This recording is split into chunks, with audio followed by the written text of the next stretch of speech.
Katika ardhi ya Tanzania ambako majani yanachezwa kwa upepo na watoto hutengeneza mipira kwa kutumia plastiki na soksi, alizaliwa kijana aliyeandikiwa kuwa mwanga wa taifa lake kupitia miguu yake miwili. Jina lake ni Mbwana Ali Samata. Si tu mshambuliaji, bali ni hadithi hai ya ndoto, bidii na imani ambayo ilivuka mipaka ya bara na kugusa nyoyo za maelfu ndani na nje ya Afrika. Si tu mshambuliaji, bali ni hadithi hai ya ndoto, bidii na imani ambayo ilivuka mipaka ya bara na kugusa nyoyo za maelfu ndani na nje ya mipaka ya Afrika. Samata alizaliwa Disemba 23 mwaka 1992 jijini Dar es Salaam, lakini maisha yake ya utotoni alishikamana zaidi na jiji la Mwanza. Pale ndipo alipokulia, akikuwa na ndoto yake ya kuwa mchezaji mkubwa wa soka, ndoto ambayo wakati mwingine ilionekana kuwa ndoto tu ya mtoto wa kawaida mtaani. Lakini kuna kitu kilikuwa tofauti kuhusu Samata. Alikuwa na kiu ya mafanikio isiyozimika, alikuwa na njaa ya ushindani, na zaidi ya yote alikuwa na imani ya dhati kuwa siku moja dunia itamwangalia. Safari yake ya mpira haikuanzia kwenye viwanja vya kifahari, bali kwenye vumbi na nyasi zisizonyolewa, kule ambako kipaji kinazaliwa bila makocha wakuu, bila viatu vya harama na bila kamera za television. Alipoanza kucheza katika klabu ya Africa Lion, alionyesha cheche zake, akawashangaza mashabiki kwa kasi, nguvu na uwezo wake wa kumaliza kwa ustadi. Baadaye alipata nafasi ya kujiunga na Simba Sports Club, moja ya vilabu vikubwa zaidi nchini Tanzania. Ingawa hakuhudumu kwa muda mrefu, alijifunza mengi kuhusu nizamu, ushindani na maisha ya soka ya juu. Mwaka 2011 ndipo upepo wa bahati ulipovuma kwa nguvu. Akavuka mpaka na kujiunga na TP Mazembe ya Jamhuri ya Kidemokrasia ya Kongo. Huu ulikuwa mwanzo wa mlango mpya, mlango wa kung'ara Afrika. Akiwa Mazembe, Samata aligeuka kuwa moto wa kuotea mbali. Mabao yake yalikuwa ya kusisimua, pasi zake zilikuwa na macho, na kila alipokuwa uwanjani alikuwa kama jua lililokuwa linachomoza. Kwa mashabiki wa TP Mazembe, mwaka 2015 alipeleka klabu hiyo kwenye ubingwa wa CAF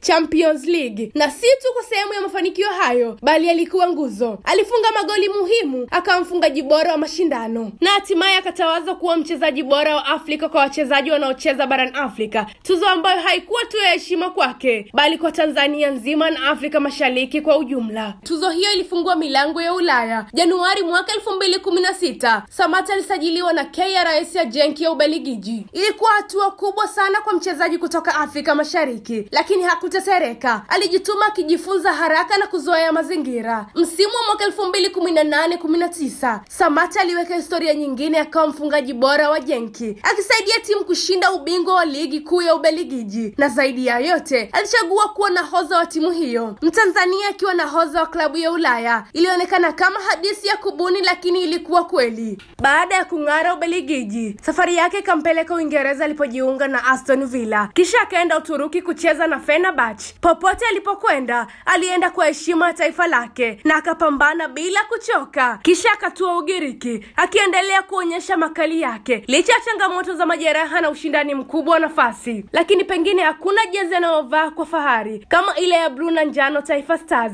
Akiwa nahodha wa timu ya taifa, Samata amekuwa dira ya wachezaji wenzake. Ameiongoza Tanzania kushiriki AFCON mwaka 2019, mara ya kwanza baada ya miaka 39. Alilia kwa machozi ya furaha, si kwa sababu ya yeye binafsi, bali kwa sababu ya ndoto ya mamilioni wa Tanzania walioitamani siku hiyo. Uwanjani, Samata ni Simba, lakini nje ya uwanja ni mtu wa tabasamu, mtu wa familia na mwenye uwezo wa kusaidia jamii. Mara kadhaa ameonekana akitoa misaada kwa shule, wachezaji chipukizi, na amekuwa mstari wa mbele katika kukuza vipaji nchini. Ni mfano wa kuigwa, si tu kwa kuwa mchezaji wa kiwango cha juu duniani, bali kwa kuwa binadamu mwenye utu na moyo wa kujitoa. Katika dunia ya soka inayobadilika kila dakika, jina la Bwana Samata litabaki kuwa lulu katika historia ya Tanzania. Alianza na mipira ya plastiki, akafika kwenye viwanja vya dhahabu. Alianza kama kijana wa kawaida, leo ni hadithi ya taifa. Aliota akiwa mtaani Mwanza, leo anaishi ndoto hiyo kwenye viwanja vya kimataifa. Mbwana Ali Samata si tu mchezaji, ni hadithi, ni fahari, ni alama ya ushindi na ndoto juu ya vikwazo, na historia yake bado inaendelea kuandikwa kwa kila bao alilolifunga, kila jezi anayoivaa, na kila mtoto anayemwangalia kwa matumaini ya kuwa kama yeye siku moja. Mwanamichezo, usisahau kusubscribe katika mitandao yetu yote ya kijamii: TikTok kwa jina la Arnold TV, YouTube Arnold TV, na Instagram kwa jina la Arnold TV. Hii ni Arnold Sports na jina langu ni Rahma Bilali.